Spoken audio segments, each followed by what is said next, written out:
What is up, all you Ultimate Feelings champions? This is my new MMA channel. My name is Shroom, and we will be talking all things UFC, some other things, some Titan, some Contender Series, some Bellator, but for the most part, what I want to talk about is the UFC, like most other people covering the sport. But when I talk about the UFC, I don't just want to talk about the big topics. I will talk about those as well, but I want to talk about some of the things that people aren't talking about enough. And that's where that's a big reason why I made this channel, because I really want to talk about the things that aren't getting the love that it deserves. And so that's why I'm making this video, because I want to talk to you guys about the UFC Flyweight division. Oh man, the UFC Flyweight division right now is on fire. I mean, there's no other way to put it. There's a lot of steam under this division right now, more so than probably since the flyweights came into the UFC. I'd say maybe even a little bit more, or right along that plane. It's just awesome. It's in a better place than it's been in a long time. And I personally, as a fan of the flyweights, that being my favorite division, I'm extremely excited, and I just want to talk about that today. So yeah, the flyweight division, man, I've been a fan of this division since it came into the UFC. But I'd say it really probably became my favorite division since after the Ultimate Fighter Season 24, the Tournament of Champions. Now, if you guys don't remember that season or have not seen that season of Tough, go watch it. If you have Fight Pass, go watch it. If you ever get a chance, watch that season. That was the most talent-packed, competitive season I think that there ever was in the Ultimate Fighter. You had champions from all over the world, from different organizations, all coming together and having a tournament to fight the champion at the time, Demetrius Johnson.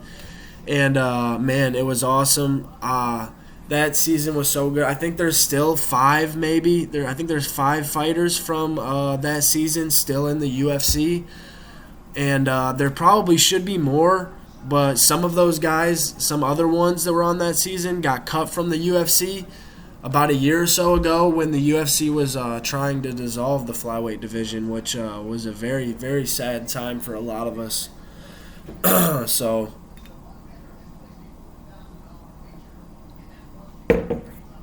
excuse me, had to get some beer in there. But yeah, that was a bad time, but we're past that now. We've moved on to greener pastures, and now the flyweights are flourishing. To touch on real quick, the fighters from that season that are in the UFC now, I'll try to see if I can remember them all. We have Alejandro Pantoja, Kai Kara-France, Matt Schnell, Tim Elliott, and there's one more that I'm forgetting. Shit. Fuck. Tim Elliott, Matt Schnell, Alejandro Pantoja, Kai Kara-France. Fuck, I don't know. I can't think of it right now. I know it's gonna bug me, because I know who. Oh, Brandon Moreno. So there's 5. Those are the 5 that I don't know how I forgot Brandon Moreno. He could be the best fighter in the division right now. Definitely top 3. He's a beast. He's come so far. Just a fun fact: Brandon Moreno came into that season of Tough ranked 16th. Now he's a top contender, a top 3 contender at 125. So that shows you how far he's come. And a lot of the guys at the flyweight division are young and are only getting better and growing as stars and as fighters in the UFC. But I just want to take a second to talk about the new dominant, brutal, violent, stylish, badass champion at 125. We have Davison Figueiredo. This guy is nothing short of a fucking beast.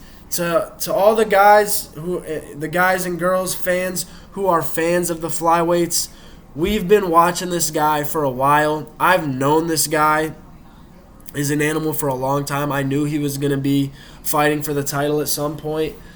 And yeah, now he has it. Yeah, I think it's funny because a lot of people are jumping on the Davison Figueiredo bandwagon now after he fought Benavidez for the title and brutally knocked him out twice.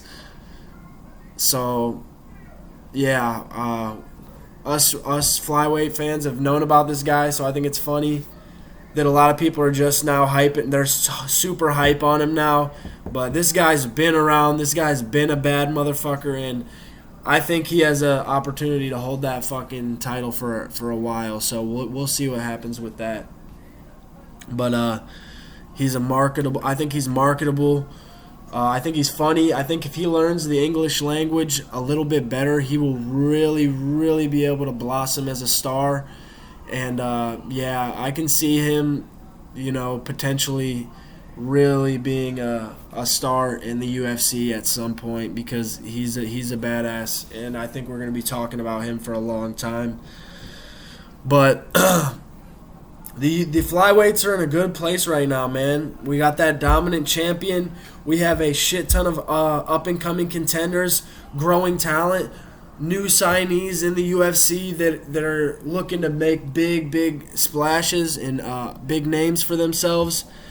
And man, if you guys have been watching 2020, the fights at flyweight have been magnificent, dude. I haven't seen one flyweight fight that I thought was boring or that I thought was a bad fight. They've all been competitive. They've all been fun. They've all been awesome, whether that be because of an awesome knockout or an awesome submission or a back and forth war or just good fights, man. I have not seen one this year that has not been a good fight, and it's just been awesome. And the momentum and the steam and the eyes, the flyweights are growing, and it's really, I feel like, starting to blossom more and more this year, and it's exciting, and it's worthwhile. I mean, they've earned it. They've earned this, and because the fights have been great. I mean, people should be watching these guys. I mean, they're putting on magnificent fights every card that they're on. So that's awesome. They need to be on more cards too, because today is the day of UFC 252. I don't think I've seen a flyweight fight in about 3 cards or so, and that's just shameful. You know what I mean? It shouldn't be like that. This is a good division. UFC, you guys need to keep signing people, keep putting these fights on. Get a fight on every card or every other card if you can, and get at least one flyweight fight in there, man. Because you guys, this division can only do good things for this company from here on out, in my opinion. So we'll see what goes on with that. But yeah, when it comes to growing this division, man, like the UFC, I think they have 27 guys signed at 125 right now, and that just can't happen. They are still, they're signing people.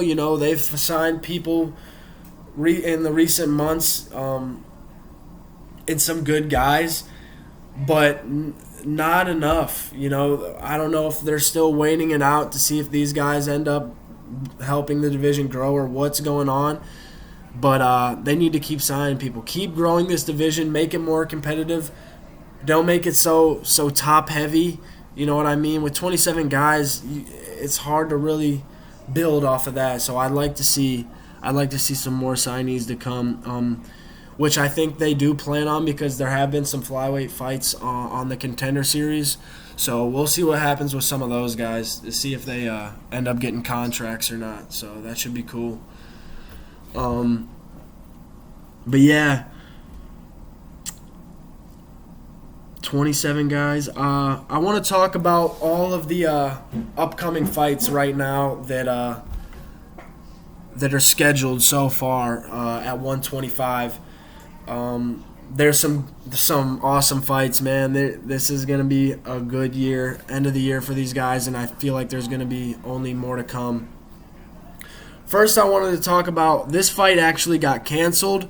It was supposed to be today on UFC 252, but they were both hurt, I guess, but the one guy pulled out. And the other guy is a guy that I am really, really excited about to make his debut, and that is Manel Kape versus Rogerio Bontorin. Manel Kape has absolutely every possibility to be a superstar in the UFC. This guy is box office. This guy is the real deal. He's got the skills. He's got the personality. He's got the antics. He has everything you need to be a superstar. You know, he talks good English, even from being from another country. He was the Risen bantamweight champion. He beat some great guys over there. Ian McCall, he beat Mizugaki over there. He beat their big champion. I forget his name, Asuciao or something like that, but that guy's a really, really good fighter. So, yeah, there's a lot of hype on this guy coming in.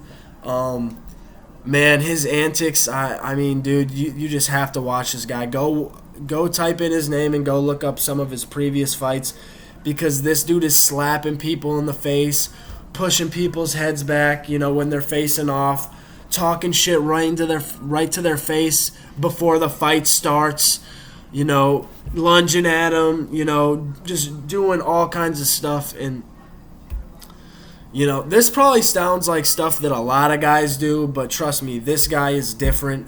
This guy is must-see TV. Just go watch some of his past performances and tell me that you aren't pumped for this guy to be in the UFC, because he's going to be a superstar, and I pretty much see him going right to the top of the heap. I think the UFC is going to put him with a top 10 guy, maybe even a top 5 guy, right off the bat if this fight doesn't end up happening. I think Bontorin's ranked around 8 to 10, but if that fight gets canceled, I see them maybe just trying to throw him right into the wolves, maybe the top 5. I don't know. Maybe they'll keep him down with somebody in the top 10. Maybe they'll try to run this fight after all. Maybe they'll reschedule it. I don't know how hurt Bontorin is, but I don't think it's that bad. So I would probably think they're just going to try to make that fight for another time. I also think that fight is a good matchup for Manel Kape, and I think the UFC probably wants him to get that win, so he can climb the ladder and end up trying to grow into a superstar, because I believe that's what the UFC thinks he can be, and most certainly the fans, myself, he can be a superstar. I don't necessarily like the guy, but I think he's great for the division. So we'll see what happens with that. But yeah, he's kind of got that Colby Covington effect. People are going to want to see him, tune in to watch him lose. You know, people are going to want to watch him lose, but he's also going to have that cult following of fans.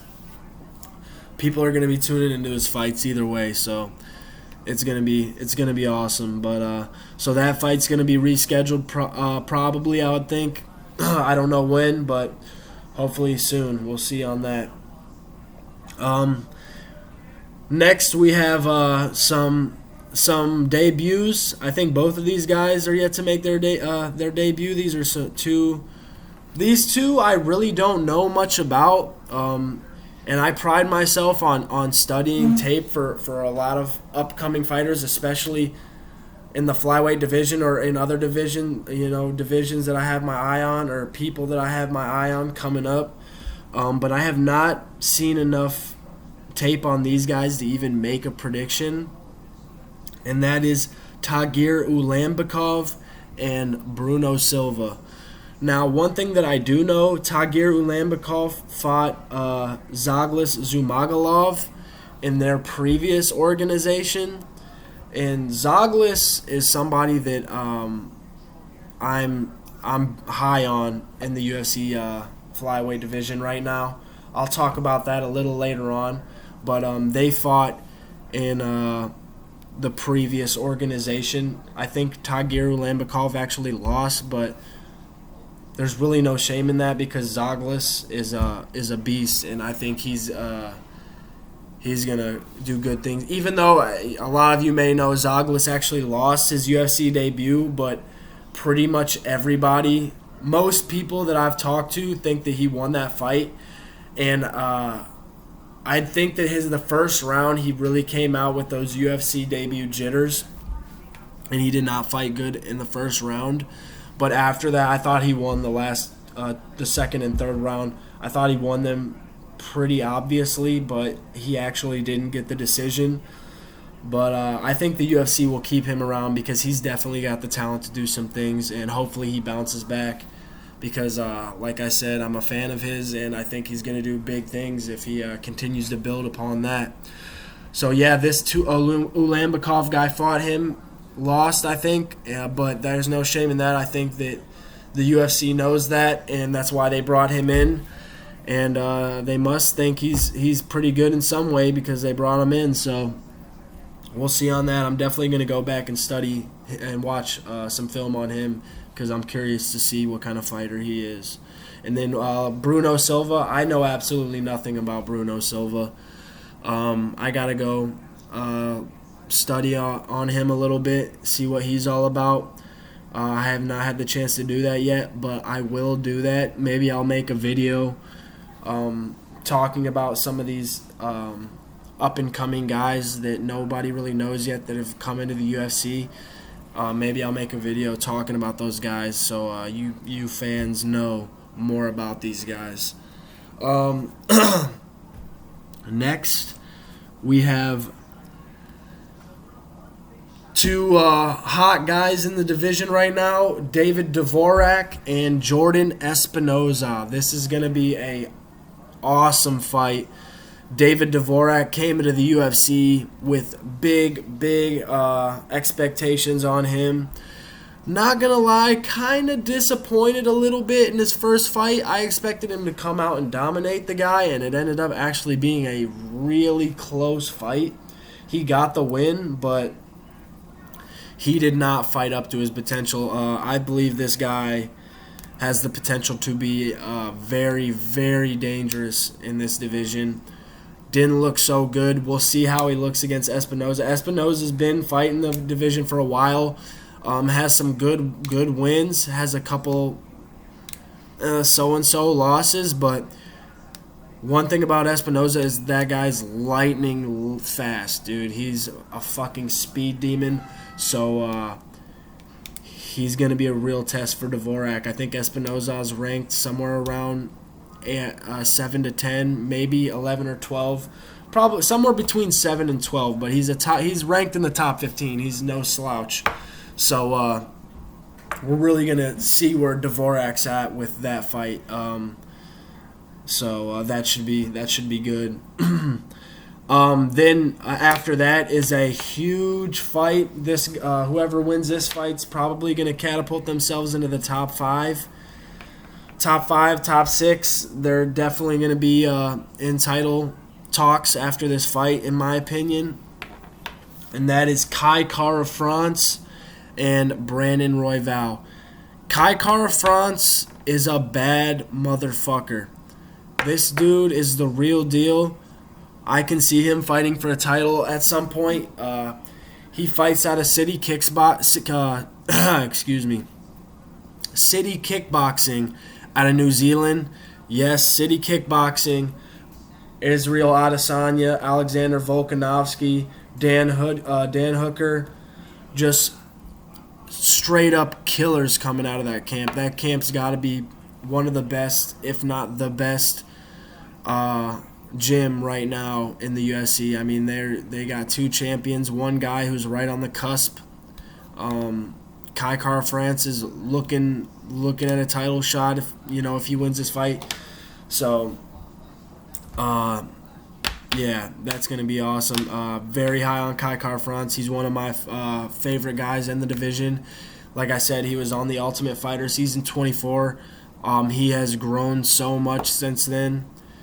I think he's 4-1 right now in the UFC, with his only loss to Brandon Moreno, who is a top 3 guy in the division right now, and who's a fucking flat-out animal. A lot of people were saying he should have the next title shot against Davison Figueiredo, if that tells you anything about how good that guy is. And Kai France, that was a razor-close fight. It was tied up going into the third round. Third round was pretty close. I did think Moreno edged it out, but that just tells you about how good Cara France is. He is right there with the top guys in the division. So we'll see, what happens with him. And then he's fighting Brandon Royval. Brandon Royval fought Tim Elliott in his UFC debut and beat him. And, can't really take anything from him. That was a big win. A lot of people, including myself, thought Tim Elliott was winning the entire fight until he got choked out, or he got submitted by Brandon Royval. But hey, you got to give it to him. He stuck through it and got the submission. Tim Elliott's probably one of, if not my favorite fighter in the UFC, so that kind of hurt a little bit. But it is what it is. And there's no bias here. I just, Tim's down. I think he's ranked 11th right now. I thought he was dominating that fight and just got caught. And you guys who know Tim Elliott and who've watched Tim Elliott, he's known to do things like that. He can be winning in a fight. He can be winning a fight, looking great, against top level competition, and then just throws it away a lot of times. But I thought Tim looked good in his last fight, got that win against Ryan Benoit.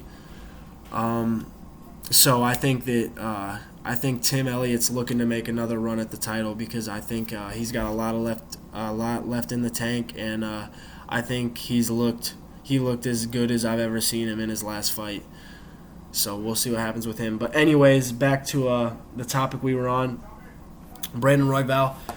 I'm expecting Kai France to beat Brandon Royval. Honestly, I think he could knock him out. Kai France is known for his power, and he has not gotten that knockout yet in the UFC. And I think Brandon Royval is a little bit outmatched here. I think he shot way too high up, too fast. I think the guy does have some potential, but I think he's someone who you got to work his way up from the bottom to the top. He's kind of getting shot straight into the fire, into the wolves. So he's fighting a top level guy in Kai France, and we'll see what happens. But I'm gonna predict Kai France either knocks him out or dominates him over 3 rounds. So we'll see. That fight's happening in September. I want to say September 19th. Dvorak Espinoza, I want to say, is the 12th or 19th. There's a lot of fights coming up in September for the flyweights, so keep your eyes out for that. Next up, now this one is extremely exciting. Hold on. This fight is extremely exciting. It's kind of shitty because I thought one of these guys could be fighting for the title, and they're not, and I'll go deeper into that later in this video. But Alex Perez versus Brandon Moreno. These are the 2 top contenders at flyweight right now. Both of them have looked great. Both of them are very skilled. These guys are straight up bad motherfuckers. And you know what?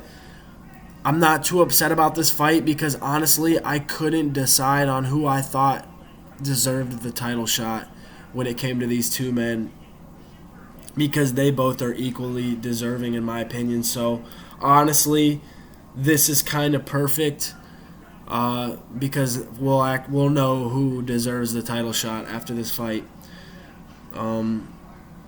Yeah, both of these guys are badasses. Alex Perez has beat everybody he's faced except for Joseph Benavidez. Brandon Moreno has beat a lot of quality guys, and he's got a few losses, but his losses are against top competition.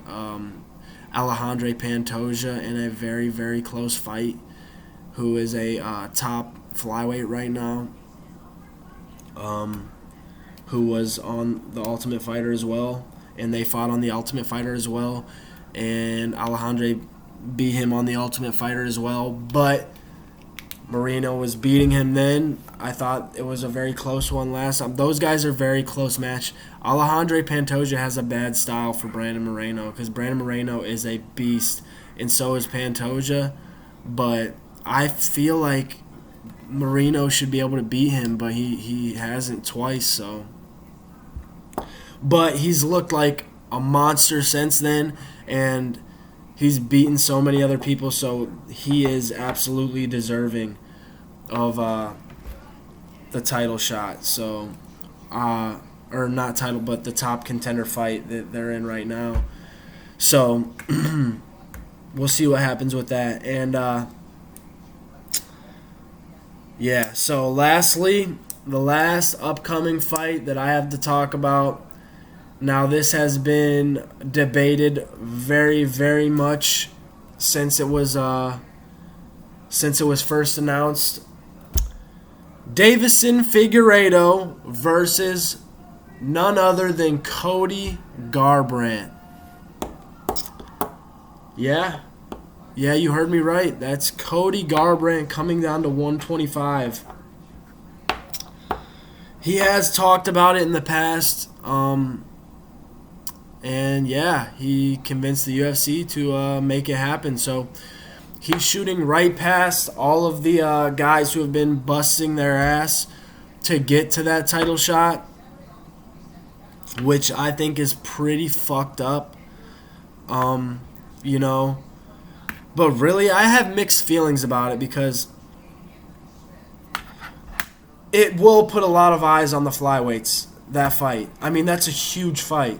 You can't even, there's no arguing it. That is an absolutely huge fight. So, in that sense, it's awesome. And I would not be opposed to this fight if Cody Garbrandt would stay at 125. But I don't think he's going to do that. I think if he wins that fight, he already said what he wanted to do in an interview with Brett Okamoto. He wants to bounce between 135 and 125, and you can't fucking do that. Those are two fucking insane divisions. There's just no way. Nobody's really been able to ever do that efficiently. It's not going to happen. So why that fight makes me fear that if Cody Garbrandt does somehow win that fight, that's just going to put the flyweights in a fucking horrible spot. Now, maybe the UFC doesn't give a fuck. Maybe they're thinking like, oh well, let's just make this happen. It's a big fight. And, if Cody Garbrandt ends up, throwing that 125 belt away, we'll just redo it all again and, have two other guys fight for it. I don't know what their thinking is on this. Maybe they think Deiveson Figueiredo is just going to knock Cody Garbrandt's fucking head off and continue to build his name, which builds the division. I don't really know. I don't think they want that to happen because Cody Garbrandt is a star. So I would think that they want him to win rather than lose, but I don't know. Maybe there's something I don't know. Maybe in Cody's contract it says, hey, you have to defend the flyweight title so and so times before you go back up to 135. Maybe you have to defend the title one time before you go back. Maybe there's some stuff I don't know. I don't know, but we'll see. Maybe the UFC's stupid and they think that he will be able to manage going between divisions, but I don't know. I don't see that. Cody Garbrandt's fought once a year maybe for the last like 4 years, so not a very active fighter. I don't see him stepping that up anytime soon, so it really pisses me off. But I want to go into that fight more on a different video. But yeah, mixed feelings about that. If Cody Garbrandt stays at 125, I think that's actually a good fight for the flyweights, in the sense that I think that Alex Perez and Brandon Moreno needed to fight to decide a rightful #1 contender. So in that way, it kind of made sense for me. But I am very, very worried that Cody Garbrandt fucks everything up by going back up to 135. So we'll see about that. Now, this video has gone way, way, way too long, so I'm going to hurry up and try to dash through the last few things that I wanted to talk about, so you guys can get on with your day. I know you don't want to hear me blabber on all fucking day, so I really wanted to make this video because there is still bad perception on the flyweights. There isn't enough people talking about the flyweights, and it just pisses me off. You know, I went to a video, which this kind of was, you know, made me start making these videos. I looked up UFC Flyweight division because I was curious to see what people were talking about, because things are so awesome right now at 125. And the first video I stumbled upon was a guy just talking about, you know, how there's nobody down at 125. You know, maybe it's a good decision just to get rid of it after all. You know, super fights are the only good thing going for the flyweights right now anyways, blah, blah, blah.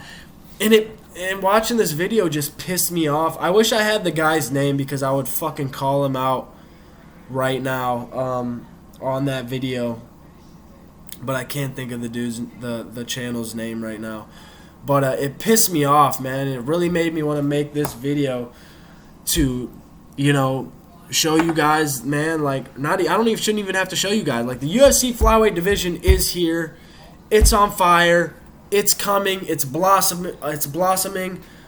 Stop fucking living in the fucking stupid world and not realizing that this division is here. It has arrived and it's up and ready to rock.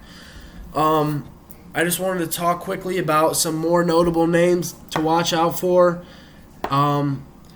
Zoglis, like I said, watch out for him. Amir Albazi, I think he had a fight not too long ago. I think it was at catchweight, but I believe that he is going to be a flyweight for the future. He actually fought Malcolm Gordon, who I think is another really good fighter. He beat Malcolm Gordon, but I think Gordon actually still does have potential in the division, so we'll see what they want to do with those guys.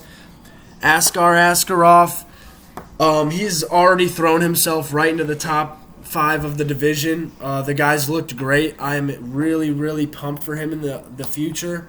He's undefeated in the division, even though some could say Brandon Moreno beat him when they fought. The fight was a draw. I actually thought it was too close to call, so I wasn't mad about the draw. But a lot of people said Moreno won that fight, but it ended up being a draw. Askarov just beat Pantoja, who is another top guy to keep your eye out for. So yeah, keep your eye out for those guys. And a lot of the guys that I mentioned earlier in the video. Now, the last thing I want to talk about before I let you guys go, Joseph Benavidez. Can we just take this moment to think about Joseph Benavidez, because, man, this guy is a fucking beast. I mean, he has been a staple in the flyweight division for so long. I mean, he's been top 3. I can't think of any time since the flyweight division started that he has not been a top 3 guy. I mean, do you know how hard that is? How long has the division been around now? Like 10 years? Something like that? to be a top 3 guy for 10 years, that is so difficult. I feel really bad, man, because I wanted him to win the fight for the title when he fought Davison both times. Obviously didn't happen. Might have actually been better for the division. I don't know. I think Joseph could have been a good champion too and could have brought some eyes. But I think Davison's a little more, has the potential of being a superstar. Obviously more than Benavidez does. Benavidez has been around forever. He's a star and he's well liked and everybody knows him. But I don't think he can catapult the division in the way that the new champion can. Have that being said, I still wanted Benavidez to be the champion because he deserves it. He's fought and beaten everybody. Unless your name is Cruz, unless your name is Johnson, unless your name is Figueiredo, he has beaten you. He lost to Sergio Pettis a while back, but that doesn't fucking count because everybody with 2 eyes knows that he fucking won that fight. So that doesn't count. But unless you're those 3 guys, he's beat you. And he's fought everybody. He's fought so many fights in the UFC, and he has beat everybody that you put in front of him except for 3 guys. That is insanely hard to do. Much love, much respect goes out to Joseph Benavidez. Can't wait to see your last fight. I wish nothing but the best for you. Honestly, personally, I wish he would stay and keep fighting because he is so good. I feel like, if he beats if he wins 2 or 3 more fights against top 5 guys, why can't you give him enough title shots? Why do you got to put numbers on title shots? If a guy deserves it, a guy deserves it. It shouldn't matter if you've had 5 opportunities before then. It matters if you deserve it. And I don't think that anybody would dismiss Joseph Benavidez in a title fight. I think if he does the right things, bouncing himself back, why not give him another one, So I don't want to see him retire, but that's up to him. I think he's still fighting at a high enough level. I think that he just got caught against Davison. He got stunned right from the get-go and could never fully recover. A lot of people said it was completely one-sided beating, which it was. But I think, for one, that's a bad matchup for him. 2, I think that he could, if he fought the right fight, he could make it competitive and could maybe potentially win. I do think Figueiredo has more of the potential to beat him because I think Figueiredo's a superstar and a goddamn good fighter himself. But I think Benavidez, he looked great in the first round, the first fight. I thought he won the first round in the first fight. So, why couldn't he do that again? I think he just got caught. I think he just had a bad round, maybe was feeling the pressure a little too much. I don't think he fully recovered from their first fight. There wasn't that much of a layoff in between, so his chin probably never fully recovered from the first fight. And yeah, I think he just got caught up. And shit happens. But, he's a legend. We love you, Benavidez, and we wish you nothing but the best in the future. And that wraps up my video. Thank you guys. I've been wanting to make this debut video for a while. Hopefully you get through the whole 38 minutes that this lasted. Hopefully I get some fans that will, think it was informative or entertaining or whatever and can sit there through all of that. But if not, well, oh well. I just wanted to get this out there. I really wanted to talk about this stuff because it's not talked about enough. And keep your eyes out on the flyweights. 2020, big things coming.